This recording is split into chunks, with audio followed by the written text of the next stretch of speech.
അപ്പോൾ നമ്മളിവിടെ സംസാരിച്ചുകൊണ്ടിരുന്ന വിഷയം ഇസ്ലാമിക് ഫിനാൻസ് ആണ്.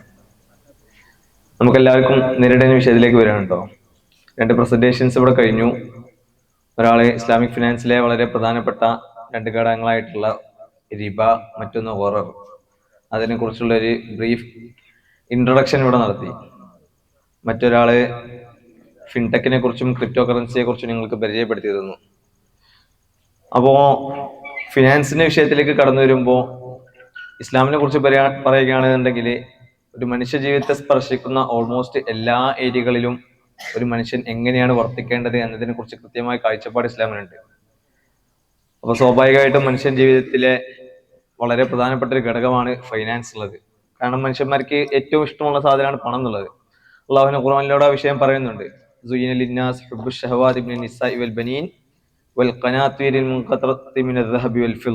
മനുഷ്യന്മാർക്ക് പണം ഭയങ്കര ഇഷ്ടമാണ്.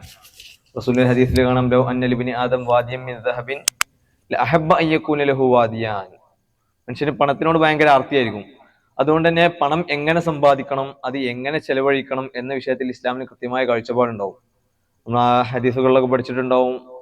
മഹ്ശറില് ലാ തസൂലു ഖദമ അബ്ദി എന്ന് പറയാണ്ട് അതില് പ്രധാനപ്പെട്ട 3 ചോദ്യങ്ങളിൽ ഒന്ന് ധനവുമായിട്ട് ബന്ധപ്പെട്ട ചോദ്യമാണ്. മിൻ ഐന ഇക്തസബഹു, എങ്ങനെയാണ് പണം സമ്പാദിച്ചത്, വഫീമ അൻഫഖഹു, എങ്ങനെയാണ് ആ പണത്തെ ചെലവഴിച്ചത്. അപ്പൊ ഈ 2 രൂപം വളരെ പ്രധാനമാണ്. അപ്പോ നമ്മൾ ഒരു പണം സമ്പാദിക്കുന്ന സമയത്ത് അത് ഹലാലായ രൂപത്തിലാണ് സമ്പാദിക്കുന്നതെന്നും അതുപോലെ നമ്മളത് ചെലവഴിക്കുന്നതും ഹലാലായ മാർഗത്തിലാണ് ചെലവഴിക്കുന്നത് എന്നും നമുക്ക് ഉറപ്പുണ്ടാവണം. അപ്പൊ ഒരു മുസ്ലിമിനെ സംബന്ധിച്ചിടത്തോളം ഈ കാര്യത്തിൽ കൃത്യമായിട്ടുള്ള ധാരണ ഉണ്ടായിരിക്കുന്നതാണ് ഏറ്റവും ആദ്യമായിട്ട് മനസ്സിലാക്കാനുള്ളത്. നേരത്തെ ഇവിടെ സംസാരിച്ചപ്പോൾ സൂചിപ്പിച്ചിരുന്നു, ബഹുമാനപ്പെട്ട ഉമർ ഇബ്നുൽ ഖത്താബ് റളിയല്ലാഹുവിന്റെ കാലത്ത് അദ്ദേഹം ഖലീഫയായിരുന്ന സമയത്ത് അദ്ദേഹം മാർക്കറ്റിലൂടെ അങ്ങ് ഇറങ്ങി നടക്കും. അപ്പൊ അവിടെ കച്ചവടം നടത്തുന്ന കച്ചവടക്കാരോട് ഓരോരുത്തരോടും വേണ്ടി ഫിഖ്ഹിൽ ഓരോ മസലകളങ്ങ് ചോദിക്കും. അപ്പൊ മസല കിട്ടാത്ത ആളുകളെ ആട്ടി പറഞ്ഞേ കൊടുന്നു. എന്നിട്ട് അദ്ദേഹം പരസ്യമായിട്ട് പ്രഖ്യാപനം നടത്തും, ലാ യബിഉ ഫി സൂഖിനാ ഇല്ലാ മൻ തഫഖഹ ഫിദ്ദീൻ. കൃത്യമായി ഫിഖ്ഹ് പഠിക്കാത്ത ഒരു കുട്ടി മാർക്കറ്റ് കച്ചവടം നടത്തി പോകരുത് എന്നാണ് അദ്ദേഹം പറയാറുള്ളത്. അപ്പൊ ഇല്ല അക്കല റിബ ഷാഅം അബാ, ഇല്ലെങ്കിൽ നമ്മളെല്ലാവരും അറിഞ്ഞോ അറിയാതെയോ പലിശ ഭക്ഷിച്ചു പോകും. അപ്പൊ ഒരു ബിസിനസ്സിലേക്ക് ഇറങ്ങുമ്പോൾ അല്ലെങ്കിൽ ഏതെങ്കിലും ഒരു ഇടപാടിലേക്ക് ഇറങ്ങുമ്പോൾ ആ ഇടപാട് ഹലാലാണോ, അങ്ങനെ പണം സമ്പാദിക്കാൻ പറ്റുമോ എന്ന് ആദ്യം അന്വേഷിച്ചതിന് ശേഷമാണ് ഇടപാടിലേക്ക് ഇറങ്ങേണ്ടത്. അല്ലെങ്കിൽ സ്വാഭാവികമായിട്ട് നമ്മൾ ആദ്യം ഒരു ഇടപാടിലേക്ക് ഇറങ്ങി, പിന്നീടാണ് നമ്മൾ അറിയുന്നത് അത് ഹറാമാണ് എന്നുള്ളത്. അതിൽ നിന്ന് പിന്നെ പിൻവലിയാൻ സ്വാഭാവികമായിട്ട് നമുക്ക് ബുദ്ധിമുട്ടായിരിക്കും. ആദ്യം അത് അറിഞ്ഞേക്കാന്നുണ്ടെങ്കിൽ നമുക്ക് അതിലേക്ക് ഇറങ്ങാതിരിക്കാം. ഇറങ്ങിയാൽ പിന്നെ തിരിച്ചു കയറൽ കുറച്ച് റിസ്ക് ആയിരിക്കും. അപ്പോൾ ഇടപാടുകളെ കുറിച്ച് പറയുമ്പോൾ ശരിക്കും ഇസ്ലാം, നമ്മൾ പൊതുവെ ഒരുപാട് വിഷയങ്ങൾ ഹറാം എന്ന് പറയുന്നുണ്ടെങ്കിലും ഇസ്ലാമിന് ശരിക്കും ഇടപാടുകളുടെ വിഷയത്തിൽ ഒരു വിശാലമായ കാഴ്ചപ്പാടാണ് ശരിക്കും ഉള്ളത്. നമ്മൾ പൊതുവെ പറയാറുള്ളതാണ് അൽ അസ്ലു ഫിൽ മുആമലാത്തി അൽ ഹില്ലു വൽ ഇബാഹ എന്നുള്ളതാണ്. പൊതുവെ ഫിഖ്ഹിന്റെ പ്രധാനപ്പെട്ട 3 ഖായിദകളായിട്ട് പറയാറുള്ളത് അൽ അസ്ലു ഫിൽ ഇബാദാത്തി അത്തവഖുഫ്. ഇബാദത്തിന്റെ വിഷയങ്ങളിൽ ഫിഖ്ഹിന്റെ അസ്ല് അത്തവഖുഫ് ആണ്. തവഖുഫ് എന്ന് പറഞ്ഞാൽ എന്താണ്? അള്ളാഹും റസൂലും എന്താണോ പഠിപ്പിച്ചിട്ടുള്ളത് അത്. ഇപ്പൊ ഫോർ എക്സാമ്പിൾ 5 വക്ത് നിസ്കാരമാണുള്ളത്. ഇപ്പൊ നാളെ സമസ്ത മുഷാറ കൂടിയാണ് തീരുമാനിക്കുകയാണ്, ദുഹർ കഴിഞ്ഞിട്ട് ഇല്ലേ, സുബഹി കഴിഞ്ഞ ദുഹർ വരെ എത്രങ്ങാനും നേരാ, നാളെ മുതൽ 6 വക്താക്കിയാലോ പറ്റുമോ? പറ്റൂല.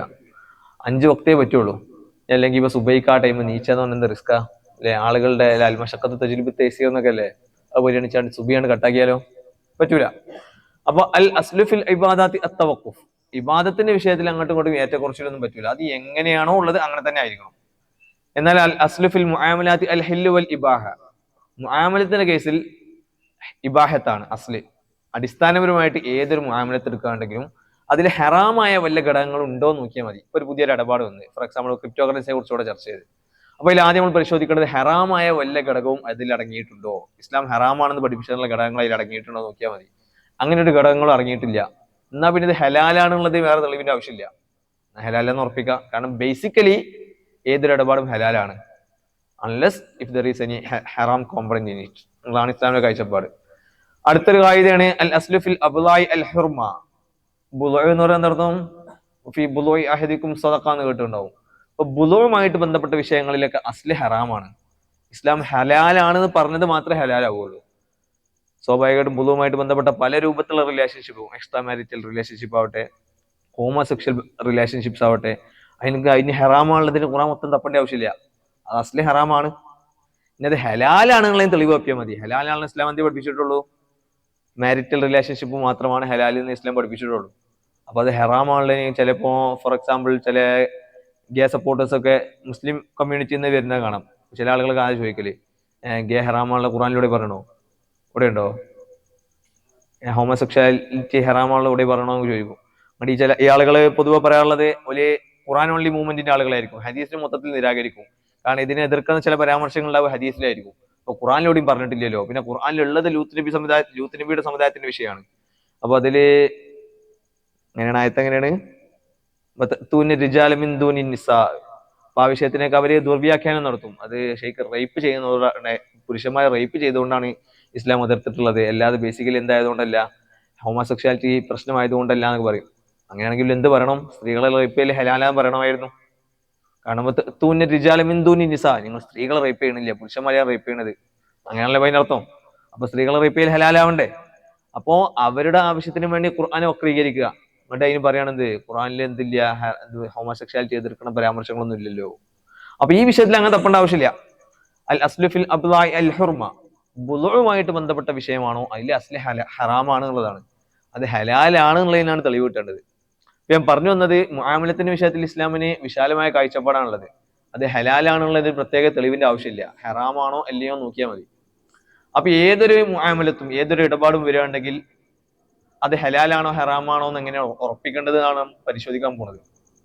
അപ്പൊ മുആമലത്തുകൾ നമുക്ക് പ്രധാനമായിട്ട് രണ്ട് രൂപത്തിൽ തരംതിരിക്കുക. ഒന്നാണ് അൽ ഉഖൂദുൽ മുസമ്മാത്ത് എന്ന് പറയും. മുസമ്മാത്ത് എന്നർത്ഥം പേര് പറയപ്പെട്ട എന്നർത്ഥം.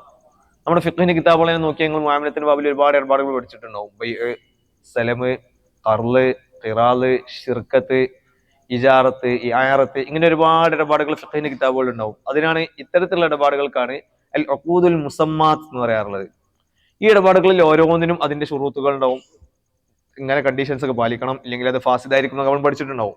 അപ്പൊ ഇത്തരത്തിലുള്ള ഒരു ബൈഉമായിട്ട് ബന്ധപ്പെട്ട ഇടപാടാണ്, അല്ലെങ്കിൽ കർളിന്റെ ഇടപാടാണ്. അങ്ങനെയാണെങ്കിൽ ആ കണ്ടീഷൻസ് അവിടെ പാലിക്കപ്പെട്ടിട്ടുണ്ടോ എന്നാണ് നോക്കേണ്ടത്. ഇനി ഇൻ കേസ് ഈ ഇടപാടുകൾ പെട്ടതൊന്നുമല്ല, ഇപ്പൊ ചില ഇടപാട് ഇതിലെ ഏതെങ്കിലും രണ്ട് ഇടപാട് കൂടിയതായിരിക്കും, അങ്ങനെയൊക്കെ ഉണ്ടാവാൻ സാധ്യതയുണ്ട്. ഇനി ഇങ്ങനെ ഒരു പുതിയ ഇടപാടാണ് വന്നിട്ടുള്ളത്, ഈ പറയപ്പെട്ട ബൈഉ അല്ല, ഖർളും അല്ല, ഖിറാലും അല്ല, ശിർക്കത്തും അല്ല, ഇജാറത്തും അല്ല, ഇയാറത്തും അല്ല, അല്ലെങ്കിൽ നമ്മുടെ ഫിഖ്ഹിന്റെ കിതാബുകൾ പൊതുവെ പറയുന്ന ഇടപാടുകളിൽ പെട്ട ഒന്നുമല്ല. അങ്ങനെയാണെങ്കിൽ പ്രധാനമായിട്ടും 4 ഹറാമായിട്ടുള്ള ഘടകങ്ങളാണ് മുആമലത്തിൽ കടന്നു വരിക. ആ ഘടകങ്ങളൊന്നും അതിൽ അടങ്ങിയിട്ടില്ല എന്ന് ഉറപ്പിച്ചാൽ നമുക്ക് എന്ത് പറയാൻ കഴിയും? ആ ഇടപാട് ഹലാല എന്ന് പറയാൻ കഴിയും. ഫോർ എക്സാമ്പിൾ, ഒരു പുതിയ ഇടപാട് നമ്മുടെ കാലത്ത് ലോഞ്ച് ചെയ്യാണ്. അപ്പൊ അത് പണ്ടത്തെ കാലത്ത് ഉണ്ടായിരുന്ന ഒരു ഇടപാടിനോട് സാമ്യതയില്ല. അങ്ങനെയാണെങ്കിൽ 4 കാര്യങ്ങൾ അതിൽ ഉണ്ടോ എന്ന് നോക്കിയാൽ മതി. ആ 4 ഹറാമായിട്ടുള്ള കോമ്പണൻസ് അതിൽ ഇല്ലാണ്ടെങ്കിൽ നമുക്ക് എന്ത് ചെയ്യാൻ കഴിയും? അത് ഹലാലാണ് സർട്ടിഫൈ ചെയ്യാൻ കഴിയും. ഏതൊക്കെയാണ് 4? നേരത്തെ പറഞ്ഞ ഒന്ന് റിബ, മറ്റൊന്നാണ് ഗറർ, മറ്റൊന്നാണ് മൈസിർ, മറ്റൊന്നാണ് ലൊറർ, മറ്റുള്ള ആളുകളെ ദ്രോഹിക്കാനുള്ള അർത്ഥം. അപ്പോ ഈ നാലിന്റെയും മാനദണ്ഡങ്ങൾ എന്തെല്ലാം? എന്താണ് റിബ, എന്താണ് ഗറർ, എന്താണ് മൈസിർ, എന്താണ് ലൊറർ? ഇത് 4 കൃത്യമായിട്ട് മനസ്സിലാക്കിയാൽ തന്നെ ഇസ്ലാമിക് ഫൈനാൻസിനെ കുറിച്ചുള്ള ഒരു ബ്രീഫ് പിക്ചർ നമുക്ക് കിട്ടും. അത് മാത്രം ചർച്ച ചെയ്ത് അവസാനിപ്പിക്കാന്നാണ് ഞാൻ കരുതുന്നത്, അല്ലേ? ഇൻഷാ അല്ലാഹ്. അപ്പൊ ഒന്നാമത്താണ് റിബ. റിബയെ കുറിച്ച് വളരെ വിശാലമായിട്ട് ഇവിടെ സംസാരിച്ചു. റിബയെ നമുക്ക് പ്രധാനമായിട്ടും 2 രൂപത്തിൽ തരംതിരിക്കാൻ കഴിയും. ഒന്നാണ് റിബൽ ഖർള് എന്ന് പറയും, മറ്റൊന്നാണ് റിബൽ ബൈഅ്. നമ്മൾ ഫിഖ്ഹിന്റെ കിതാബുകളിൽ ഇപ്പോ ഈ റിബൽ ബൈഇനെ തന്നെ വീണ്ടും സബ് ഡിവിഷൻസ് പറയുന്നതായിട്ട് കാണാം. റിബൽ നസീഅ, റിബൽ ഫളൽ, അതുപോലെ റിബൽ യദ് എന്നൊക്കെ പറഞ്ഞാണ്ട് പ്രധാനമായിട്ടും 2 രൂപത്തിൽ തരംതിരിക്കാം. ഒന്നാണ് റിബൽ ഖർള്, മറ്റൊന്നാണ് റിബൽ ബൈഅ്. റിബൽ ഖർള് എന്ന് പറഞ്ഞാൽ എന്താണ്? കടപ്പലിശ എന്നാണ് പറയാ. അപ്പോൾ അത് കടം കൊടുക്കുന്ന ഇടപാടിൽ മാത്രം വരുന്ന പലിശയാണ്, ഒരാൾക്ക് കടം കൊടുക്കുമ്പോൾ ഉണ്ടാവുന്നതാണ്. അതിനെ കുറിച്ച് റസൂലുള്ളാഹി പഠിപ്പിച്ചിട്ടുണ്ട്. റിബൽ ഖർള് എന്ന് പറഞ്ഞാൽ കുല്ലു ഖർളിൻ ജറ മൻഫഅതൻ ഫഹുവ റിബൻ. ഒരാൾക്ക് കടം കൊടുത്ത് അവന്റെ അടുത്ത് നിന്ന് എക്സ്ട്രാ സ്വീകരിക്കുന്നതാണ്. പക്ഷെ ഈ ഹദീസ് നേരിട്ട് വെക്കരുത്. ഇതിന് ഫുഖഹാക്കളതിന് താരീഫ് കൊടുക്കുന്നത് ഐ യുസ്റത ഫിൽ അഖ്ദി മാ ഫീഹി നഫ്ഉൽ ലിൽ മുഖ്രിളി എന്നുള്ളതാണ്. അഥവാ ഒരു കടമിടപാട് നടത്തുന്ന സമയത്ത് തന്നെ നിബന്ധന വെക്കുകയാണ്, മുഖ്രിലിന് കടം കൊടുക്കണ ഉപകാരമുള്ള എന്തെങ്കിലും അതിൽ നിബന്ധന വെക്കുകയാണ്. ഫോർ എക്സാമ്പിൾ, ഞാൻ ഒരാൾക്ക് എന്തെങ്കിലും സഹായം കൊടുക്കുകയാണ്, അല്ലെങ്കിൽ ഒരാൾക്ക് 1,00,000 രൂപ കടം കൊടുക്കുകയാണ്. ആ കൊടുക്കുന്ന സമയത്ത് ഞാൻ എന്ത് പറയാണ്? തിരിച്ചു തരുന്ന സമയത്ത് 1,000 രൂപ എനിക്ക് എക്സ്ട്രാ തരണം. അല്ലെങ്കിൽ ഒരു നെഫ് എന്ന് പറഞ്ഞാൽ ക്യാഷ് മാത്രമല്ല, എനി ടൈപ്പ് ഓഫ് നെഫ്, എനിക്ക് എന്തെങ്കിലും ബെനിഫിറ്റ്. ഫോർ എക്സാമ്പിൾ, ഒരാള് വലിയ സ്ഥാപനം നടത്തുന്ന ഒരാളാണ്, അയാളിന്റെ അടുത്ത് നിന്നാണ് കടം ചോദിക്കുകയാണ്. ഞാൻ 2,00,000 രൂപ കടം കൊടുത്ത്, ഞാൻ പറഞ്ഞത് പകരം എന്റെ കുട്ടിക്ക് ആ സ്ഥാപനത്തിൽ അഡ്മിഷൻ കൊടുക്കണം. അല്ലെങ്കിൽ വേണ്ടപ്പെട്ട ഒരാൾ എൻ്റെ അടുത്ത് കടം ചോദിച്ച്, അപ്പൊ എന്റെ ആൾക്ക് ഇങ്ങനെയൊക്കെ സ്ഥാനം കൊടുക്കണം. അങ്ങനെ എന്തെങ്കിലും ഒരു നെഫ്, ഈ എക്സ്ട്രാ ക്യാഷ് എന്നുള്ളത് മാത്രമല്ല, അതാണ് മാഫിഹി നഫ്ഉൽ ലിൽ മുഖ്രിൽ. കടം കൊടുത്ത ആൾക്ക് ബെനിഫിറ്റുള്ള എന്തെങ്കിലും ഒന്ന് ഷർത്താക്കിയാൽ, ഷർത്താക്കലോട് കൂടെ തന്നെ അവിടെ പലിശ വന്നു. ആ എക്സ്ട്രാ വാങ്ങണമെന്നില്ല, അതും പ്രത്യേകം ശ്രദ്ധിക്കണം. യുസ്റത്ത ഫിൽ അഖ്ദി എന്നേ പറഞ്ഞിട്ടുള്ളൂ. എക്സ്ട്രാ ഉണ്ടാവുന്ന പ്രശ്നമല്ല. ഉദാഹരണത്തിന് ഞാൻ ഒരാളെ കയ്യിൽ നിന്ന് 1,00,000 രൂപ കടം വാങ്ങി, അയാളൊന്നും പറഞ്ഞിട്ടൊന്നുമില്ല. ഇനി എന്റെ സന്തോഷത്തിന് എന്നെ ബുദ്ധിമുട്ടുള്ള സമയത്ത് സഹായിച്ച വ്യക്തിയാണല്ലോ, അതിന് കടം തിരിച്ചു കൊടുക്കുന്ന സമയത്ത് എന്ത് ചെയ്യാണ്, ഞാൻ 1,10,000 രൂപ 10,000 നീ എക്സ്ട്രാ പിടിച്ചു എന്നാണ് അവന് കൊടുത്ത്. അത് സുന്നത്താണ്, ഹറാമാണോ? അല്ല. ഹിയാറുക്കും അഹ്സനുക്കും ഖളാ എന്നാണ് റസൂൽ പറഞ്ഞിട്ടുള്ളത്. കടം കൊടുക്കുമ്പോൾ തിരിച്ച് എക്സ്ട്രാ കൊടുക്കണം. റസൂൽ അങ്ങനെ മാക്സിമം കൊടുക്കുന്ന ആളായിരുന്നു. റസൂലിന് ആരെങ്കിലും കടം കൊടുത്തുകയാണ് റസൂൽ എന്തായാലും എക്സ്ട്രാ കൊടുക്കാറുണ്ട്. അപ്പോ ശരിക്കും അങ്ങനെ കൊടുക്കൽ സുന്നത്താണ്. അപ്പൊ നിബന്ധന വെക്കുകയാണെന്നാണ് പ്രശ്നം. ഞാൻ കടം കൊടുക്കുന്ന സമയത്ത് പറയാണ്, എനിക്ക് തിരിച്ചു തരുന്ന സമയത്ത് എന്തെങ്കിലും ഒരു ബെനിഫിറ്റ് എക്സ്ട്രാ വേണം. ഒന്നെങ്കിൽ എക്സ്ട്രാ ക്യാഷ് വേണം, അല്ലെങ്കിൽ വേറെ എന്തെങ്കിലും ഒരു ബെനിഫിറ്റ് എനിക്ക് ഇത് മൂലം കിട്ടണം. അപ്പൊ അഹ്മദ് ബിൻ ഹംബൽ റഹിമയെ കുറിച്ചൊക്കെ പറയാറുണ്ട്, അദ്ദേഹം ആർക്കെങ്കിലും കടം കൊടുത്തിട്ടാണെങ്കിൽ കടം സ്വീകരിച്ച വ്യക്തിയുടെ മരത്തിന്റെ തണലിന്റെ അടിയിൽ പോലും ഇരിക്കില്ലായിരുന്നു. എന്താ കാരണം? അഥവാ ഇതെങ്ങാനും ആ കടത്തിന് പകരമായി പോയാലോ എന്ന ഭയം കാരണമായിരുന്നു. ശരിക്കും പ്രശ്നമൊന്നുമില്ല, കാരണം അദ്ദേഹം നിബന്ധന വെച്ചാൽ മാത്രമേ പ്രശ്നമുള്ളൂ. അല്ലെങ്കിൽ അദ്ദേഹത്തിന്റെ ഒരു സൂക്ഷ്മതയുടെ ഭാഗമാണ്. അപ്പൊ നിബന്ധന വെക്കുക എന്നുള്ളതാണ് ഏറ്റവും പ്രധാനമായിട്ട് ശ്രദ്ധിക്കേണ്ടത്. അപ്പൊ ചിലപ്പോൾ നിബന്ധന വെച്ചിട്ടുണ്ടാവും, എക്സ്ട്രാ കൊടുത്തിട്ടുണ്ടാവില്ല. അങ്ങനെ ഉണ്ടാവാൻ സാധ്യതയുണ്ട്. അങ്ങനെയാണെങ്കിലും അത് ഹറാമാണ്. ഉദാഹരണത്തിന് നമ്മുടെ നാടുകളിലൊക്കെ വളരെ വ്യാപകമായിട്ടുള്ള സംഭവമാണ് ക്രെഡിറ്റ് കാർഡ് നേട്ടങ്ങൾ. അതെ, ക്രെഡിറ്റ് കാർഡ് ഇല്ലാത്തൊരു യുവാക്കളൊന്നും ചിലപ്പോൾ ഒരു പക്ഷെ നമ്മുടെ നാട്ടിൽ ഉണ്ടാവില്ല. അഥവാ കുറച്ചൊരു ഫൈനാൻഷ്യൽ ട്രാൻസാക്ഷൻസ് അവരുടെ ബാങ്കിലൊക്കെ നടക്കുകയാണെങ്കിൽ പിറ്റേന്ന് തന്നെ ബാങ്കുകാർ വിളിക്കാൻ തുടങ്ങും. Oh congratulations, you are eligible for credit card. എന്തൊരു വലിയ ഔദാര്യം, അല്ലെങ്കിൽ വലിയ രോഷാരം വെച്ച് നീട്ടണ മാതിരിയേക്കാരം, എന്തോ ഒരു നോബൽ പ്രൈസോ കിട്ടിയ മാതിരിയാണ് അവർ വിളിച്ചു പറയാ ക്രെഡിറ്റ് കാർഡിന് അർഹനായിരിക്കുന്നു എന്നത്. അപ്പോ വളരെ വലിയ ട്രാപ്പാണ് ശരിക്കും ക്രെഡിറ്റ് കാർഡ് എന്നുള്ളത്. നമ്മുടെ നാടുകളിൽ തന്നെ ചിലപ്പോൾ ഒന്ന് ഇറങ്ങി നോക്കിയാൽ മതി, ക്രെഡിറ്റ് കാർഡിന്റെ ട്രാപ്പിൽ വീണ് കിടക്കുന്ന ഒരുപാട് ആളുകൾ നമുക്ക് കാണാൻ കഴിയും. എന്താണ് ക്രെഡിറ്റ് കാർഡിന്റെ പ്രത്യേകത? സാധാരണഗതിയിൽ ഇപ്പൊ എനിക്ക് ഫോർ എക്സാമ്പിൾ എന്റെ ബാങ്കിൽ 1,00,000 രൂപയുണ്ട്. എനിക്ക് സാധനം പർച്ചേസ് ചെയ്യുമ്പോൾ എന്റെ കാർഡ് വെച്ചിട്ട് എന്റെ 1,00,000 രൂപക്കുള്ള സാധനം പർച്ചേസ് ചെയ്യാൻ കഴിയുള്ളൂ. ഓ എന്റെ ബാങ്ക് അക്കൗണ്ടിൽ എത്ര രൂപയാണോ ഉള്ളത് അതിനുള്ള ട്രാൻസാക്ഷൻസ് എനിക്ക് നടത്താൻ കഴിയുള്ളൂ. ബാങ്ക് എന്റെ സാധാരണ ഈ ക്രെഡിറ്റ് കാർഡ് ബാങ്ക് കൊടുക്കുമ്പോൾ എനിക്കൊരു ക്രെഡിറ്റ് ലിമിറ്റ് നിശ്ചയിക്കും. അഥവാ എന്റെ ബാങ്കിലുള്ള ഇടപാടുകളൊക്കെ നോക്കും, അത്യാവശ്യം സാലറിക്ക് വരുന്ന ആളാണ്, അല്ലെങ്കിൽ തിരക്കടില്ലാതെ ബാങ്കിൽ ഇടപാടൊക്കെ നടത്തുന്ന ആളാണ്, അങ്ങനെയൊക്കെ ബാങ്കിന് ബോധ്യപ്പെടുകയാണെങ്കിൽ എനിക്ക് വിളിക്കും, നിങ്ങൾക്ക് 1,00,000 രൂപ വരെയുള്ള ക്രെഡിറ്റ് കാർഡ് പാസ്സായിട്ടുണ്ട്, നിങ്ങൾക്ക് വേണമെങ്കിൽ ക്രെഡിറ്റ് കാർഡ് ഇഷ്യൂ ചെയ്ത് തരാം. അപ്പൊ എന്ത് ചെയ്യാം, നിങ്ങൾക്ക് 1,00,000 രൂപ വരെ എന്ത് ചെയ്യാവുന്നതാണ്, ക്രെഡിറ്റ് കാർഡിൽ നിന്ന് എടുക്കാം. നിങ്ങൾ അക്കൗണ്ടിൽ നിന്ന് പൈസ പോകില്ല. അതാണ് അതിനുള്ള ഉപകാരം. ഇൻ കേസ് എന്റെ അക്കൗണ്ടിൽ ക്യാഷ് ഇല്ല, അങ്ങനെയാണെങ്കിൽ ക്രെഡിറ്റ് കാർഡ് ഉപയോഗിച്ച് പർച്ചേസ് ചെയ്യാൻ കഴിയും. അപ്പൊ ക്രെഡിറ്റ് എന്ന് പറഞ്ഞാൽ കടമായിട്ട് എനിക്ക് ബാങ്ക് 1,00,000 രൂപ വരെ തരും. ഈ കടത്തിന് ഒരു പലിശ പോലും വരില്ല എന്നുള്ളതാണ് ഇതിന്റെ ഏറ്റവും വലിയ അട്രാക്ഷൻ. അഥവാ ഒരു നിശ്ചിത സമയം അവർ നിശ്ചയിച്ചിട്ടുണ്ടാവും. ഈ ക്രെഡിറ്റ് കാർഡ് ഉപയോഗിച്ച് നിങ്ങൾക്ക് ഈ 1,00,000 രൂപക്ക് എത്ര വേണമെങ്കിലും പർച്ചേസ് ചെയ്യാം. അതൊരു 30 അല്ലെങ്കിൽ 40 ദിവസം നിശ്ചയിച്ചിട്ടുണ്ടാവും, ക്രെഡിറ്റ് പീരീഡ് നിശ്ചയിച്ചിട്ടുണ്ടാവും. ആ പീരീഡിനുള്ളിൽ നിങ്ങൾ അത് തിരിച്ചടക്കുകയാണെങ്കിൽ 1 രൂപ പോലും നിങ്ങൾക്ക് പലിശ വരില്ല. ഇൻ കേസ് ആ ഒരു പീരീഡിനുള്ളിൽ നിങ്ങൾ എന്ത് ചെയ്തിട്ടില്ല, തിരിച്ചടച്ചിട്ടില്ല, അല്ലെങ്കിൽ ഇവിടെ ഒരു ക്രെഡിറ്റ് ലിമിറ്റ് നിശ്ചയിച്ചിട്ടുണ്ട്, 1,00,000 രൂപ ആളതാണ് നിശ്ചയിച്ചത്, അതിന് അപ്പുറത്തേക്ക് എടുക്കുകയാണ്, അങ്ങനെയൊക്കെ എടുക്കുകയാണെങ്കിൽ പലിശ വരും. അത് വെറും പലിശ ഇല്ല. സാധാരണ ചിലപ്പോൾ നമ്മുടെ നാട്ടിലുണ്ടാവുന്ന പലിശയൊക്കെ 10 to 15% മാക്സിമം ഉണ്ടാവുള്ളൂ. ഇതിന്റെ പലിശ എന്ന് പറഞ്ഞാൽ 30 to 40% ഉണ്ടാവുക. ഉടുത്തമിട്ട പലിശക്കാരും. അപ്പൊ സ്വാഭാവികമായിട്ടും ബാങ്കുകൾ ഇത്രയും വലിയൊരു ഔദാര്യം വെച്ച് നീട്ടുന്നത് എന്തിനാണ്? എന്തായാലും എന്ത് ചെയ്യും, ഇവർ അടവ് തെറ്റിക്കുന്നത് ഏകദേശം എല്ലാവർക്കും ഉറപ്പാണ് ബാങ്കിന്. കാരണം സ്വാഭാവികമായിട്ടും ചിലപ്പോൾ എന്റെ അക്കൗണ്ടിൽ എത്ര ക്യാഷ് ഉണ്ടെങ്കിലും ക്രെഡിറ്റ് കാർഡ് വെച്ച് ഞാൻ പർച്ചേസ് ചെയ്യും. അതിനാണ് ബാങ്കിൽ ഒരുപാട് കേസിൽ എന്ത് ചെയ്യണത്, ക്രെഡിറ്റ് കാർഡ് വെച്ച് വാങ്ങുകയാണെങ്കിൽ ഒരുപാട് ഓഫറുകൾ ഉണ്ടാവും. അപ്പൊ ശരിക്കും എനിക്ക് എന്റെ ബാങ്കിൽ ഓൾറെഡി ക്യാഷ് ഉണ്ട്, 10,00,000 രൂപ എന്റെ ബാങ്ക് അക്കൗണ്ടിൽ ഉണ്ട്. പക്ഷെ ഞാൻ പെട്രോൾ പമ്പിൽ പോയി 1 ലിറ്റർ അടിച്ച് 106 രൂപയ്ക്കാരും പെട്രോളിന് ഉണ്ടാവുക. എന്റെ ബാങ്കിലെ ക്യാഷ് ഉപയോഗിച്ച് വാങ്ങുകയാണെങ്കിൽ എത്ര രൂപയ്ക്ക് കിട്ടുള്ളൂ? എനിക്ക് 106 രൂപയ്ക്ക് 1 ലിറ്റർ പെട്രോൾ കിട്ടുള്ളൂ. പക്ഷെ ക്രെഡിറ്റ് കാർഡ് വെച്ച് വാങ്ങണമെങ്കിൽ ചിലപ്പോൾ എന്ത് ചെയ്യും, കുറച്ച് ഓഫർ ഉണ്ടാവും. ഒരുപാട് കേസുകൾ ക്രെഡിറ്റ് കാർഡ് വെച്ച് വാങ്ങുമ്പോൾ ഓഫർ കിട്ടും. അപ്പൊ സ്വാഭാവികമായിട്ട് എന്ത് ചെയ്യും, ക്രെഡിറ്റ് കാർഡ് വെച്ച് എന്റെ കയ്യിൽ ക്യാഷ് ഉണ്ട് എന്നുണ്ടെങ്കിലും ക്രെഡിറ്റ് കാർഡ് വെച്ച് പർച്ചേസ് ചെയ്യും. അങ്ങനെ സ്വാഭാവികമായിട്ട് എന്റെ കയ്യിൽ ഒരുപാട് ക്യാഷ് ഉണ്ടാവും, പക്ഷെ ഒരു മാസം കഴിഞ്ഞാൽ ചിലപ്പോൾ ഞാൻ ശ്രദ്ധിച്ചോണമെന്നില്ല. ഒരുപാട് തിരക്കുള്ള ആളെ കാര്യം ഒരു മാസം കഴിഞ്ഞാൽ ഞാൻ ശ്രദ്ധിക്കൂല. അപ്പൊ അറിയാതെ അല്ലെങ്കിൽ 30 ദിവസം 40 ദിവസത്തേക്ക് ലിമിറ്റ് ഉണ്ടാവുക. ആ 41ാമത്തെ ദിവസം ആയാൽ പുടുത്തമിട്ട പലിശ വരും. അപ്പൊ സ്വാഭാവികമായിട്ടും ആളുകളുടെ ഒരു സ്വാഭാവികമായിട്ടുള്ള പ്രശ്നമാണ് മറവി എന്നുള്ളത്. ആ മറവിമേൽ ആളെ വിളിക്കുകയാണെന്നാണ് ഇവരുടെ ഏറ്റവും വലിയ പദ്ധതി. അല്ലെങ്കിൽ സ്വാഭാവികമായിട്ട് നമ്മുടെ നാടുകളിലൊക്കെ ഒരുപാട് ക്യാഷ് ഇല്ലാണ്ടെങ്കിലും ക്രെഡിറ്റ് കാർഡ് ജീവിച്ചു പോകുന്ന ഒരുപാട് വ്യക്തികളുണ്ട്. സ്വാഭാവികമായിട്ടും ചിലപ്പോൾ സാധാരണഗതിയിൽ നമ്മൾ സാലറി ടു സാലറി എന്ന് പറയാറുണ്ട് ആളുകളെ കുറിച്ച്. നിങ്ങൾ അങ്ങനെ പറഞ്ഞാൽ 1ാം തീയതി സാലറി കിട്ടും, ആ സാലറി കിട്ടി അന്ന് തന്നെ എന്ത് ചെയ്യും, അപ്പോൾ ആ ഒരു മാസം ഇന്ന് സാലറി കിട്ടി, ഈ മാസം ഒരാൾക്ക് 50,000 രൂപ സാലറി കിട്ടി, ഈ മാസം തന്നെ 50,000 രൂപ ഫുള്ള് ചെലവഴിച്ച് കഴിഞ്ഞ് മാസം 30 സമയത്ത് അവന്റെ ബാങ്ക് അക്കൗണ്ട് ബാലൻസ് എത്രയാണ്? 0. പിന്നെ 1ാം തീയതി വീണ്ടും സാലറി കിട്ടി, ആ മാസം ഫുള്ള് തീർക്കും. ഇതിന്റെ നേരെ ഓപ്പോസിറ്റ് ഉള്ള ലൈഫ് ഉണ്ട്, credit card to credit card. Salary കിട്ടി, ആ സാലറി എന്തിനാ ഉപയോഗിക്കണത്? ക്രെഡിറ്റ് കാർഡ് കടം കിട്ടാൻ. അപ്പൊ 1ാം തീയതി എന്ത് ചെയ്ത് 0 ബാലൻസ് ആയി, പിന്നെ വീണ്ടും ക്രെഡിറ്റ് കാർഡ് എടുക്കും. അപ്പം ക്രെഡിറ്റ് കാർഡിൽ ഒരുപാട് ക്യാഷ് ആയി, കൊടുക്കാണ്ട് പിന്നെ അടുത്ത 1ാം തീയതി എന്ത് ചെയ്യും, വീണ്ടും ക്രെഡിറ്റ് കാർഡ് കടം കിട്ടും. അപ്പൊ കടത്തിൽ ജീവിച്ചു പോണ ആളുകൾ. അപ്പൊ ഇൻ കേസ് ഓൺ എന്തെങ്കിലും അസുഖം വന്ന്, അല്ലെങ്കിൽ ഒരു ദിവസം പണിക്ക് പോകാൻ കഴിഞ്ഞില്ല, അല്ലെങ്കിൽ ക്രെഡിറ്റ് കാർഡിന് ലിമിറ്റ് കൂടുതൽ ലോൺ എടുത്തു പോയി, അപ്പൊ ആ ക്രെഡിറ്റ് കാർഡിന്റെ ലോൺ അടക്കാൻ കഴിയാതിരുന്നാൽ ഭയങ്കര പലിശ വരും. അപ്പം പൊതുവെ ആളുകൾ ചോദിക്കാറുള്ളത്, ക്രെഡിറ്റ് കാർഡ് നമ്മൾ കൃത്യമായിട്ട് മെയിൻറ്റെയിൻ ചെയ്യണമെങ്കിൽ ഇങ്ങനെ ഒരുപാട് ഓഫേഴ്സ് കിട്ടുമല്ലോ, മൊബൈൽ ഫോണൊക്കെ വാങ്ങുമ്പോൾ ഉണ്ടാവും ചിലപ്പോൾ ഈ ക്രെഡിറ്റ് കാർഡ് ഉപയോഗിച്ച് വാങ്ങണമെങ്കിൽ ഇന്ന ഓഫർ ഉണ്ടാവും. അപ്പൊ സ്വാഭാവികമായിട്ട് ആളുകൾ ചോദിക്കില്ല, ക്രെഡിറ്റ് കാർഡ് പൈസയായിട്ട് ഉപയോഗിക്കാൻ ഒരുപാട് ഓഫർ കിട്ടുമല്ലോ, അപ്പൊ ക്രെഡിറ്റ് കാർഡിൽ ലോൺ പലിശ വരുന്നുണ്ടോ? ബേസിക്കലി പലിശ ഇല്ല. ഞാൻ കൃത്യമായിട്ട് അടക്കുകയാണെന്നുണ്ടെങ്കിൽ, ഹൈലി ഡിസിപ്ലിൻഡ് ആയിട്ടാണ്, ഒരു മാസത്തിനുള്ളിൽ തന്നെയാണ് ഞാൻ ആ ക്യാഷ് തിരിച്ചടക്കുന്നുണ്ടെങ്കിൽ ഒരു രൂപ പോലും പലിശ വരൂല. അപ്പൊ പലിശ വരാതെ ക്രെഡിറ്റ് കാർഡ് മെയിൻറ്റെയിൻ ചെയ്യുകയാണെങ്കിൽ ഹലാലാവോ? ഹലാലാവൂല. കാരണം ഫിൽ അഖ്ദി മാ ഫീഹി നഫ്ഉ ലിൽ മുഖ്രി എന്നുള്ളതാണ്. അവിടെ ഷർത്ത് വെച്ചിട്ടുണ്ട് എന്നുള്ളതാണ് പ്രശ്നം.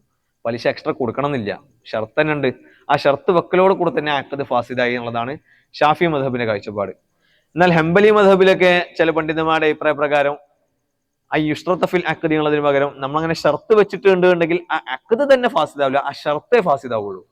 ഉദാഹരണത്തിന് ഞാൻ ഒരാൾക്ക് കടം കൊടുക്കുന്ന സമയത്ത് അവനോട് പറഞ്ഞിട്ടുണ്ട് തിരിച്ചു തരുന്ന സമയത്ത് എനിക്കൊരു 1000 രൂപ എക്സ്ട്രാ തരണം. അങ്ങനെയാണെങ്കിൽ അഖ്ദ് ഫാസിദായി, ആ കടത്തിന് അഖ്ദ് തന്നെ ഫാസിദാണ് എന്ന് പറയേണ്ട ആവശ്യമില്ല. 1000 രൂപ എക്സ്ട്രാ വാങ്ങുന്നത് ഫാസിദാണ്, അത് ഹറാമാണെന്ന് പറഞ്ഞാൽ മതി. അപ്പൊ ഇവരുടെ അഭിപ്രായ പ്രകാരം സ്വാഭാവികമായിട്ടും ക്രെഡിറ്റ് കാർഡിൽ നമ്മൾ കടം വരാതെ അല്ലെങ്കിൽ ഇൻട്രസ്റ്റ് വരാതെ മെയിൻറ്റെയിൻ ചെയ്ത് കൊണ്ടുപോകുകയാണെങ്കിൽ പ്രശ്നം ഇല്ലാത്ത രൂപത്തിൽ ഇവരുടെ അഭിപ്രായങ്ങൾ കാണാം. ചില പണ്ഡിതന്മാരൊക്കെ അത് വെച്ച് ഫത്വ കൊടുക്കാറുണ്ട്. പക്ഷേ പൊതുവെ മറ്റു 3 മദ്ഹബിന്റെ പണ്ഡിതന്മാരുടെ അഭിപ്രായ പ്രകാരവും ലോകത്തുള്ള മിക്ക പണ്ഡിതന്മാരും ക്രെഡിറ്റ് കാർഡ് ഈ രൂപത്തിലായതുകൊണ്ട് അത് ഹറാമാണ് എന്നുള്ള കൺക്ലൂഷനിലേക്കാണ് എത്താറുള്ളത്. അപ്പോൾ ഞാൻ പറഞ്ഞു വരുന്നത് റിബൽ ഖർദിനെ കുറിച്ചായിരുന്നു. കടത്തിൽ എക്സ്ട്രാ അല്ലെങ്കിൽ കടത്തിൽ മുക്രിലിന് എന്തെങ്കിലും മൻഫഅത്ത് ഷർത്ത് വെച്ചാൽ അത് റിബൽ ഖർദായിരിക്കും. ഈ റിബൽ ഖർദിന്റെ ഒരുപാട് രൂപങ്ങൾ നമ്മുടെ നാട്ടിലുണ്ട്. സാധാ ബാങ്ക് അക്കൗണ്ട് ആണെങ്കിലും റിബൽ ഖർദിന്റെ രൂപമാണ്. എന്താണ് ഇവിടെ നടക്കുന്നത്? ഞാൻ ബാങ്കിൽ എന്ത് ചെയ്യും? സ്വാഭാവികമായിട്ടും ബാങ്ക് അക്കൗണ്ടിൽ ക്യാഷ് ഇടും. അപ്പൊ ഞാൻ ബാങ്കിന് ക്യാഷ് കൊടുക്കാന്ന് പറഞ്ഞാൽ ഞാൻ ബാങ്കിന് കടം കൊടുക്കണ മാതിരിയാണ്. ബാങ്ക് എന്ത് ചെയ്യും? എനിക്ക് അതിൽ ഇൻട്രസ്റ്റ് തരും. അപ്പൊ ഞാൻ കടം കൊടുത്തിട്ട് എക്സ്ട്രാ വാങ്ങണ മതിയായിരിക്കും. അപ്പം ബാങ്കിന് ഞാൻ ഇപ്പൊ കടം കൊടുക്കണോ എന്ന് ചിന്തിക്കേണ്ട ആവശ്യമില്ല. ബാങ്കിനെ ഞാൻ സഹായിക്കാൻ അഥവാ കടം കൊടുക്കുകയാണത് ഒരാളെ ബുദ്ധിമുട്ടിയ ആളെ സഹായിക്കാൻ വേണ്ടി മാത്രമല്ല. കാരണം ബാങ്കിലുള്ളതിനെ നമ്മൾ ബാങ്കിൽ ഡെപ്പോസിറ്റ് ചെയ്യുന്നത് ഹലാലാണോ ഹറാമോ ഉള്ള വിഷയത്തിൽ പണ്ഡിതന്മാരുടെ ഇടയിൽ ഒരുപാട് ചർച്ചകൾ നടക്കാറുണ്ട്. ചില പണ്ഡിതന്മാർ അത് ഹലാലാന്ന് പറയും ചെയ്യും. അപ്പൊ അവര് പറയില്ല ബാങ്കിൽ നമ്മൾ ഡെപ്പോസിറ്റ് ആണല്ലോ പറയാറുള്ളത്. ബാങ്കിൽ നമ്മൾ ഡെപ്പോസിറ്റ് ചെയ്യുക എന്നാണല്ലോ പറയാറുള്ളത്. അപ്പൊ സൂക്ഷിച്ചു വെക്കാനല്ലേ കൊടുക്കുന്നത്. നമ്മളെ കയ്യിലുള്ള ക്യാഷ് ബാങ്കിൽ എടുത്ത് സൂക്ഷിക്കാനാണല്ലോ കൊടുക്കുന്നത്. അപ്പൊ അത് വദിയത്തല്ലേ?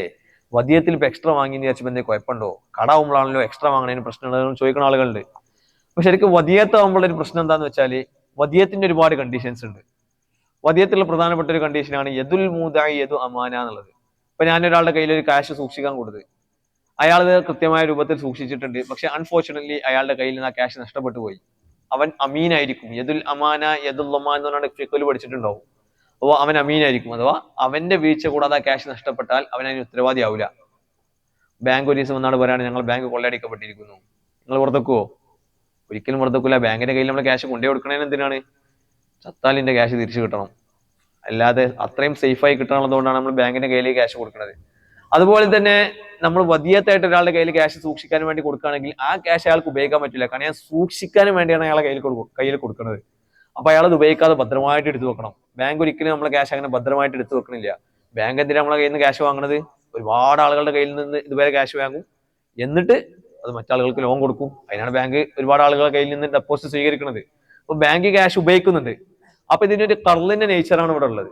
അഥവാ അൽ ഇബ്റത്ത് ഫിൽ ഉഖ്വദ് ബിൽ മആനി ലാ ബിൽ അൽഫാൽ എന്നുള്ള ഒരു ഖായിദ ഉണ്ട്. അപ്പൊ അഖ്ദുകളുടെ കേസിൽ അവിടെ എന്താണ് നടക്കുന്നത് ആണ് നോക്കുന്നത്. നമ്മൾ എന്ത് പേര് വിളിക്കുന്നു എന്നുള്ളതല്ല. നമ്മൾ പേര് ചിലപ്പോൾ സൂക്ഷിക്കാൻ കൊടുക്കുക, ഡെപ്പോസിറ്റ് കയറും പേരുണ്ടാവുക. പക്ഷെ അവിടെ നടക്കുന്നത് ഒരു ഖർളിന്റെ രൂപമാണ്. അപ്പൊ ഖർളിന്റെ മസല നോക്കണം. അപ്പൊ നമ്മൾ ബാങ്കിനോട് കൊടുക്കുന്നത് സ്വാഭാവികമായിട്ട് ഒരു കടത്തിന്റെ രൂപത്തിലാണ് വരുന്നത്. അപ്പൊ ബാങ്ക് നമുക്ക് എക്സ്ട്രാ തരുന്നത് എന്തായിരിക്കും? സ്വാഭാവികമായിട്ടും അത് പലിശയായിട്ടേ നമുക്ക് പരിഗണിക്കാൻ പറ്റുള്ളൂ. അതുകൊണ്ട് തന്നെ അത് പലിശയാണ് എന്നുള്ളതാണ് പണ്ഡിതന്മാരുടെ ഒക്കെ കാഴ്ചപ്പാട്. അപ്പൊ ഈ ഒരു പലിശയുടെ പല രൂപങ്ങളും നമ്മൾ ഓൾമോസ്റ്റ് എല്ലാ ആളുകളും ഈ ഒരു പലിശയിൽ മുങ്ങിക്കിടക്കുന്ന ആളുകളാണ്. ഈ പലിശയുടെ ഗൗരവം പൊതുവെ നമ്മൾ മനസ്സിലാക്കാത്തതുകൊണ്ടാണ്. സഭയിൽ മുമ്പിക്കാത്തപ്പെട്ടൊരു കാര്യമായിട്ടാണ് പലിശ എണ്ണാറുള്ളത്. നമ്മളിപ്പോൾ ഒരാൾ കള്ളു കുടിച്ചു പറഞ്ഞാൽ കണ്ണുരുട്ടിങ്ങ് നോക്കും, സിന ചെയ്ത് പറഞ്ഞാൽ അതിലേറെ ബേജാറായി നോക്കും. പക്ഷെ സ്വന്തം ഉമ്മയെ സിന ചെയ്യുന്നതിന് തുല്യമാണ് പലിശ വാങ്ങാനുള്ള രൂപത്തിലുള്ള ഹദീസിൽ കാണാൻ കഴിയും. അപ്പൊ അത്രയും സീരിയസ് ആയിട്ടാണ് പലിശയെ ഖുർആനിലും ഹദീസിലൊക്കെ പരിചയപ്പെടുത്തിയിട്ടുള്ളത്. ഖുർആനിലൂടെ പരസ്യമായിട്ട് യുദ്ധം പ്രഖ്യാപിക്കപ്പെട്ട ടീമാണ് പലിശയുമായിട്ട് ബന്ധപ്പെടുന്ന ആളുകൾ എന്നുള്ളത്. പക്ഷെ നമ്മൾ പൊതുവെ നമ്മുടെ നാട്ടിൽ അത്രയും പ്രവലന്റ് ആയതുകൊണ്ട് പലിശ ഒരു സില്ലി മാറ്റർ ആയിട്ടാണ് പൊതുവെ കാണുക. ഇപ്പൊ ഏതെങ്കിലും കടന്റെ നമ്മളൊരു അങ്ങാടിയിലൂടെ ഇറങ്ങി നടക്കുകയാണെങ്കിൽ ഏതെങ്കിലും കടന്റെ മുന്നിൽ EMI ഫെസിലിറ്റി അവൈലബിൾ എന്ന് കൊടുക്കാത്ത വളരെ അപൂർവമായിരിക്കും. കാരണം ഓൾമോസ്റ്റ് ആളുകൾ EMI വീണ് പോയിട്ടുണ്ട്. EMI ഇല്ലാത്തൊരു സാധനം പർച്ചേസ് ചെയ്യാൻ കഴിയില്ല. എന്നൊരു സാഹചര്യത്തിലേക്ക് എത്തിച്ചേർന്നിട്ടുണ്ട് നമ്മുടെ നാട്ടിലെ ഒരു പൊതുവെയുള്ള സോഷ്യൽ സെനാരിയോ. ബേസിക്കലി ഇസ്ലാം ഈ ഒരു EMI ഉള്ള കോൺസെപ്റ്റിനോട് എതിരൊന്നുമില്ല. ഇസ്ലാമിൽ പൊതുവെ കടങ്ങളെ നമുക്ക് കച്ചവടങ്ങൾ നമുക്ക് 4 രൂപത്തിൽ തരംതിരിക്കാൻ കഴിയും. ഒന്ന് നോർമൽ കച്ചവടം. ഉദാഹരണത്തിന് ഞാൻ കടയിൽ പോയിട്ട് ഒരു പേന വാങ്ങുകയാണ്. ഞാൻ ക്യാഷ് 10 രൂപ സ്പോട്ട് കൊടുക്കുന്നു, പേനയും സ്പോട്ട് വാങ്ങുന്നു. രണ്ടും സ്പോട്ടാണ്. ക്യാഷ് സ്പോട്ട് കൊടുക്കുന്നു, മബിയായിട്ടുള്ള വസ്തു സ്പോട്ട് വാങ്ങുന്നു. ഹലാലായ കച്ചവടമാണ്, കുഴപ്പമില്ല. നമ്മൾ നോർമലി നടത്തുന്ന കച്ചവടം. മറ്റൊരു കച്ചവടമാണ് ബൈഉ മുഅജ്ജൽ എന്ന് പറയും. ബൈഉ മുഅജ്ജൽ എന്ന് പറഞ്ഞാല് സാധനം സ്പോട്ടായിരിക്കും, ക്യാഷ് പിന്നീടായിരിക്കും. അത് നമ്മൾ സാധാരണ ചെയ്യുന്നതാണ്. കടയിൽ പോയിട്ട് പറ്റിന് വാങ്ങാന്ന് പറയും, അല്ലെങ്കിൽ കടത്തിന് സാധനം വാങ്ങാന്ന് പറയും. അപ്പോൾ നമ്മൾ കടയിൽ പോയിട്ട് സാധനം വാങ്ങാണ്, പെന്ന് വാങ്ങി, ക്യാഷ് നാളെ തരാം. ഇതിലൊരു കണ്ടീഷനേ ഉള്ളൂ, തിരിച്ച് എപ്പോൾ തരുന്നു വ്യക്തമാക്കി പറയണം. അത് നമ്മൾ പൊതുവെ ചെയ്യാറില്ല എന്നുള്ളതാണ് പ്രശ്നം. നമ്മൾ അതിന്റെ പറ്റില്ല എഴുതിക്കോളി അറിയും, അവിടെ എഴുതിയ ചെക്കി അറിയും. അങ്ങനെ പറഞ്ഞാൽ സ്വഹിയാവൂല. അത് നേരത്തെ പറഞ്ഞ ഒററിന്റെ കണത്തിൽ പെടും. എപ്പോൾ കിട്ടും എന്നതടക്കം കൃത്യമായിരിക്കണം. നഹാ റസൂലുള്ളാഹി സ്വല്ലല്ലാഹു അലൈഹി വസല്ലം അൻ ബൈഉൽ ഖറർ എന്ന് പറഞ്ഞല്ലോ. അപ്പൊ ബൈഉൽ ഖററിന്റെ കണത്തിൽ പെട്ടതാണ് എപ്പോഴാ കിട്ടുക അറിയാക്കുക. ഈ കച്ചവടക്കാർ കുടുങ്ങുകയാണ്. ഇവരോട് ഇപ്പൊ എപ്പോഴാ ചോദിച്ചാൽ അടുത്ത ആളാണ് ചോദിച്ചായിട്ട് ബന്ധം മുറിയും ചെയ്യും. അപ്പോൾ കൃത്യമായിട്ട് പറയാണ്, ഞാൻ 1-ാം തീയതി ക്യാഷ് തരും, അല്ലെങ്കിൽ എല്ലാ മാസം 1-ാം തീയതി അക്കൗണ്ട്സ് ക്ലിയർ ചെയ്യും. അങ്ങനെയാണെങ്കിൽ ആ കച്ചവടക്കാരൻ എന്ത് ചെയ്യാം, 1-ാം തീയതി വിളിക്കുക. 1-ാം തീയതി ആയിട്ട് നിങ്ങൾ ഇന്നാണല്ലോ തരുന്ന് പറഞ്ഞത്. മറ്റേപ്പോ എന്ന് വിചാരിച്ച വിളിക്കുക, 10 കൊല്ലമായി ഉണ്ടാവും. എന്നിട്ടിപ്പോ എങ്ങനെ അവനോട് വിളിക്കുക? വിളിച്ചാൽ പറയാ ഞാൻ തരും, എന്നാ തരികയാണെങ്കിൽ ഇനി യാതൊരു അഡ്രസ്സും ഉണ്ടാവില്ല. അപ്പം കച്ചവടം നടത്തുകയാണെങ്കിൽ ബൈഉ മുഅജ്ജലാണ്. ക്യാഷ് സ്പോട്ട് കൊടുക്കുന്നില്ലാണെങ്കിൽ എപ്പോൾ തരും എന്ന് കൃത്യമായിട്ട് പറയണം. ആ ഇടപാടിന് കുഴപ്പമില്ല. ഇതിന് നേരെ ഓപ്പോസിറ്റ് ഉള്ള ഒരു ഇടപാടാണ് ബൈഉ സലം എന്ന് പറയും.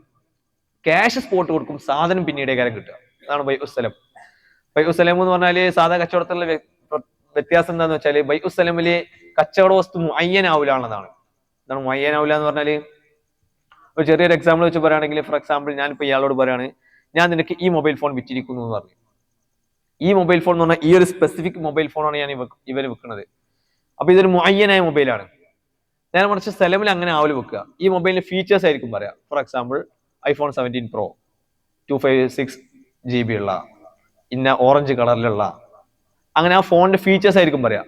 അങ്ങനെയുള്ള ലക്ഷക്കണക്കിന് ഫോണുകൾ ഈ ലോകത്തുണ്ട്. അതിലേതെങ്കിലും ഫോൺ അവന് കൊടുത്താൽ മതി. ഞാൻ ഇയാളോട് പറയാണ്, ഇയാൾക്ക് വേണ്ടി ഞാൻ 1.5 ലക്ഷം രൂപക്ക് iPhone 17 Pro Max ഇയാൾക്ക് വിറ്റിരിക്കുന്നു എന്ന് പറഞ്ഞു. അങ്ങനെയെങ്കിൽ ഒരു സ്പെസിഫിക് ഫോൺ തന്നെ കൊടുക്കണമെന്നില്ല. ആയിരക്കണക്കിന് iPhone 17 Pro Max ഉണ്ടാവും നമ്മുടെ നാട്ടിൽ. അതിൽ ഏതെങ്കിലും ഒന്ന് എടുത്ത് ഇയാൾക്ക് കൊടുത്താൽ മതി. നേരെ മറിച്ച് എന്റെ കയ്യിൽ ഒരു iPhone 17 Pro Max ഉണ്ട്, ഞാൻ ഇത് ഇയാൾക്ക് വിറ്റു എന്ന് പറഞ്ഞു. അതാണെങ്കിൽ ഇതൊരു മുഅയ്യനായ കച്ചവടമാണ്, മറ്റേത് മുഅയ്യനായ കച്ചവടമല്ല. അപ്പൊ സലമിലാണെങ്കിൽ അങ്ങനെ ഒരു മുഅയ്യനായ വസ്തു ആവില്ല. ആ വസ്തുവിന്റെ ഫീച്ചേഴ്സ് ആയിരിക്കും പറയാം. ഇന്ന ഫീച്ചേഴ്സ് ഒക്കെ ഉള്ള ഒരു സാധനമാണ്, അല്ലെങ്കിൽ ഇന്ന വർഷം 2025 മോഡൽ മാരുതി സുസുക്കിയുടെ ബലേനോ എന്നൊരു കാറ് ഇന്ന കളറിലുള്ളതാണ്, ഇന്ന വേരിയന്റ് ആണ്, ആ കമ്പനി കാറിന്റെ ഫീച്ചേഴ്സ് ഒക്കെയാണ് പറയാം. അങ്ങനെ ഒരു കാർ വിറ്റിരിക്കുന്നു പറയും. അങ്ങനെയുള്ള ലക്ഷക്കണക്കിന് കാർ ഉണ്ടാവും, ഏതെങ്കിലും കാർ കൊടുത്താൽ മതി.